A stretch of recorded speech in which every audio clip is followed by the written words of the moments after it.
ಇಡೀ ಮಂಗಳೂರು, ದಕ್ಷಿಣ ಕನ್ನಡ ಮತ್ತು ಕರಾವಳಿ ಕರ್ನಾಟಕ ಮಾತ್ರ ಅಲ್ಲ, ಕರ್ನಾಟಕದ ಜನರಿಗೆ ಅತ್ಯಂತ ಒಂದು ಸಂತೋಷದ ಸುದ್ದಿಯನ್ನು ನಮ್ಮ ಹೆಮ್ಮೆಯ ಪ್ರಧಾನಮಂತ್ರಿಯಾದ ನರೇಂದ್ರ ಮೋದಿ ಅವರು ಕೊಟ್ಟಿದ್ದಾರೆ. ನಮ್ಮ ಮಂಗಳೂರಿನ ರೈಲ್ವೆ, ದಕ್ಷಿಣ ರೈಲ್ವೆ, ಸೌತ್ ವೆಸ್ಟರ್ನ್ ರೈಲ್ವೆ ಮತ್ತು ಕೊಂಕಣ್ ರೈಲ್ವೆ ಮಧ್ಯೆ ಆಡಳಿತಾತ್ಮಕವಾಗಿ ಹಂಚಿ ಹೋಗಿತ್ತು. ಅದರಲ್ಲಿ ವಿಶೇಷವಾಗಿ ದಕ್ಷಿಣ ರೈಲ್ವೆ 20 ಕಿಲೋಮೀಟರ್ ಭಾಗವನ್ನು ಸೌತ್ ವೆಸ್ಟರ್ನ್ ರೈಲ್ವೆಗೆ ಇವತ್ತು ಕೊಟ್ಟಿದ್ದಾರೆ. ಮುಂದಿನ ದಿವಸಗಳಲ್ಲಿ ನಾವು ಕೊಂಕಣ್ ರೈಲ್ವೆ ಕೂಡ ಭಾರತೀಯ ರೈಲ್ವೆ ಜೊತೆ ವಿಲೀನ ಆಗಬೇಕು ಅನ್ನುವಂಥ ಆಗ್ರಹವನ್ನು ನಾನು ಉಡುಪಿಯ ನಮ್ಮ ಸಂಸತ್ ಸದಸ್ಯರಾದಂಥ ಕೋಟಾ ಶ್ರೀನಿವಾಸ ಪೂಜಾರಿ ಅವರು ಮತ್ತು ವಿಶ್ವೇಶ್ವರ ಹೆಗಡೆ ಕಾಗೇರಿ ಅವರು, BY ರಾಘವೇಂದ್ರ ಅವರು ಒಟ್ಟಾಗಿ ಮಾಡಿದ್ದಾರೆ.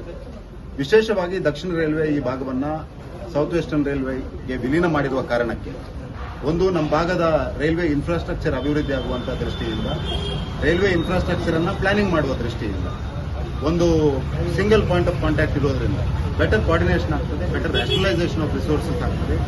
ಆ ದೃಷ್ಟಿಯಿಂದ ಮುಂದಿನ ದಿವಸಗಳಲ್ಲಿ ರೈಲ್ವೆ ಮೂಲಸೌಕರ್ಯ ಅಭಿವೃದ್ಧಿಯ ದೃಷ್ಟಿಯಿಂದ ಮತ್ತು ಮೂಲಸೌಕರ್ಯ ಅಭಿವೃದ್ಧಿ ಆದರೆ ರೈಲ್ವೆ ಸರ್ವಿಸಸ್ನ ಅಭಿವೃದ್ಧಿಯ ದೃಷ್ಟಿಯಿಂದ, ಎರಡೂ ದೃಷ್ಟಿಯಿಂದಲೂ ಈ ಭಾಗದ ಜನರಿಗೆ ಒಂದು ದೊಡ್ಡ ಪ್ರಯೋಜನ ಆಗಲಿಕ್ಕಿದೆ. ವಿಶೇಷವಾಗಿ ಮಂಗಳೂರು ಒಂದು ಬಂದರು ನಗರಿ, ಆ ಬಂದರು ನಗರಿ ಆಗಿರೋ ದೃಷ್ಟಿಯಿಂದ ಪ್ಯಾಸೆಂಜರ್ ಮತ್ತು ಫ್ರೇಟ್ ಮೂವ್ಮೆಂಟ್ ಬೆಂಗಳೂರು ಬಿಟ್ಟರೆ ಅತ್ಯಂತ ದೊಡ್ಡ ನಗರ ಮಂಗಳೂರು ಆಗಿರೋದ್ರಿಂದ ಈ ಒಂದು ಡಿಸಿಷನ್ನ ಕಾರಣಕ್ಕೆ ಪ್ಲಾನಿಂಗ್ ದೃಷ್ಟಿಯಿಂದ, ಇನ್ಫ್ರಾಸ್ಟ್ರಕ್ಚರ್ ಅಪ್ಗ್ರೇಡ್ ದೃಷ್ಟಿಯಿಂದ, ಸರ್ವಿಸಸ್ ದೃಷ್ಟಿಯಿಂದ ಮುಂದಿನ ದಿವಸಗಳಲ್ಲಿ ಪ್ರಯೋಜನ ಆಗಲಿಕ್ಕಿದೆ. ನಾನು ಮತ್ತೊಮ್ಮೆ ಇಡೀ ಸಮಸ್ತ ಜನತೆಯ ಪರವಾಗಿ ನಮ್ಮ ಹೆಮ್ಮೆಯ ಪ್ರಧಾನಮಂತ್ರಿ ನರೇಂದ್ರ ಮೋದಿ ಅವರಿಗೆ, ಕೇಂದ್ರದ ರೈಲ್ವೆ ಸಚಿವರಾದಂಥ ಅಶ್ವಿನಿ ವೈಷ್ಣವ್ ಅವರಿಗೆ, ವಿಶೇಷವಾಗಿ ನಮ್ಮದೇ ರಾಜ್ಯದ ರೈಲ್ವೆ ರಾಜ್ಯ ಸಚಿವರಾಗಿರುವಂಥ ಶ್ರೀ ವಿ ಸೋಮಣ್ಣ ಅವರಿಗೆ ಅಭಿನಂದನೆಗಳನ್ನು, ಧನ್ಯವಾದಗಳನ್ನು ಸಲ್ಲಿಸಲಿಕ್ಕೆ ಬಯಸ್ತೀನಿ.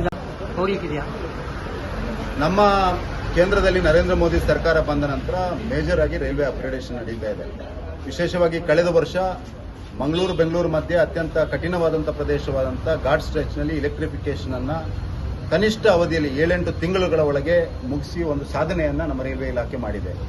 ಮಂಗಳೂರು ಮತ್ತು ಸುಬ್ರಹ್ಮಣ್ಯದ ಮಧ್ಯೆ ರೈಲ್ವೆ ಇಲೆಕ್ಟ್ರಿಫಿಕೇಷನ್ನ ಕೆಲಸ ಪೂರ್ತಿಯಾಗಿದೆ. ಅದಕ್ಕೆ ಈಗ ಪವರ್ ಸಪ್ಲೈ ಮಾಡುವಂಥ ಕೆಲಸವೂ ಆಗಿದೆ. ಈಗ ಪೂರ್ತಿಯಾಗಿ ಮಂಗಳೂರಿನಿಂದ ಬೆಂಗಳೂರಿನವರೆಗೆ ರೈಲ್ವೆ ಇಲೆಕ್ಟ್ರಿಫಿಕೇಷನ್ ಆಗಿರುವಂಥದ್ದು ನಮಗೆಲ್ಲರಿಗೂ ಸಂತೋಷ ಕೊಡುವಂಥ ಸಂಗತಿ. ಆ ಕಾರಣಕ್ಕೆ ಇವತ್ತು ವಂದೇ ಭಾರತ್ನ ಪ್ರಾಯೋಗಿಕ ಓಡಾಟ ಈಗಾಗಲೇ ಪ್ರಾರಂಭ ಆಗಿದೆ. ಘಾಟ್ ಸ್ಟ್ರೆಚ್ನಲ್ಲಿ 2-3 ಸಲ ಆಗಿದೆ. ಅದರ ಏರ್ ಬ್ರೇಕಿಂಗ್ ಸಿಸ್ಟಮ್ ಟೆಸ್ಟಿಂಗ್ ಆಗಿದೆ. ಈಗ ಪ್ಲೇನ್ಸಲ್ಲಿ ಆಗ್ತಾ ಇದೆ. ಒಟ್ಟಾಗಿ ಆಪರೇಷನಲ್ ದೃಷ್ಟಿಯಿಂದ ಅದರ ಟೈಮಿಂಗ್ ಅನ್ನು, ಶೆಡ್ಯೂಲ್ ಅನ್ನು ಫಿಕ್ಸ್ ಮಾಡುವಂಥ ಕೆಲಸವನ್ನು ಆದಷ್ಟು ಶೀಘ್ರ ಮಾಡ್ತಾರೆ ಅನ್ನುವಂಥ ವಿಶ್ವಾಸ ನನಗಿದೆ. ಮತ್ತು ಕರ್ನಾಟಕದ ಅತ್ಯಂತ ಪ್ರಮುಖ ರೂಟ್ ಆಗಿರುವಂಥ ಮಂಗಳೂರು ಮತ್ತು ಬೆಂಗಳೂರಿನ ಮಧ್ಯೆ ವಂದೇ ಭಾರತ್ ಆದಷ್ಟು ಶೀಘ್ರ ನಮ್ಮ ಕನಸೇನಿದೆ ಆ ಕನಸು ನನಸಾಗ್ತದೆ ಅನ್ನುವಂಥ ವಿಶ್ವಾಸ ನಮಗಿದೆ.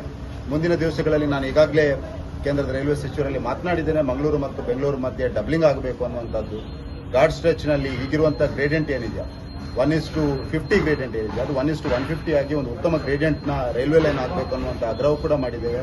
ಮೊನ್ನೆ ನಾನು ಲೋಕಸಭೆಯಲ್ಲಿ ಇದರ ಬಗ್ಗೆ ಪ್ರಶ್ನೆ ಮಾಡಿದಂಥ ಸಂದರ್ಭದಲ್ಲಿ ಅದಕ್ಕೆ ಉತ್ತರದ ಭಾಗವಾಗಿ ಮಂಗಳೂರು ಬೆಂಗಳೂರಿನ ಮಧ್ಯೆ ಡಬ್ಲಿಂಗ್ನ ದೃಷ್ಟಿಯಿಂದ ಫೈನಲ್ ಲೊಕೇಶನ್ ಸರ್ವೆಗೆ ಆದೇಶವನ್ನು ಕೂಡ ಕೊಟ್ಟಿದ್ದಾರೆ.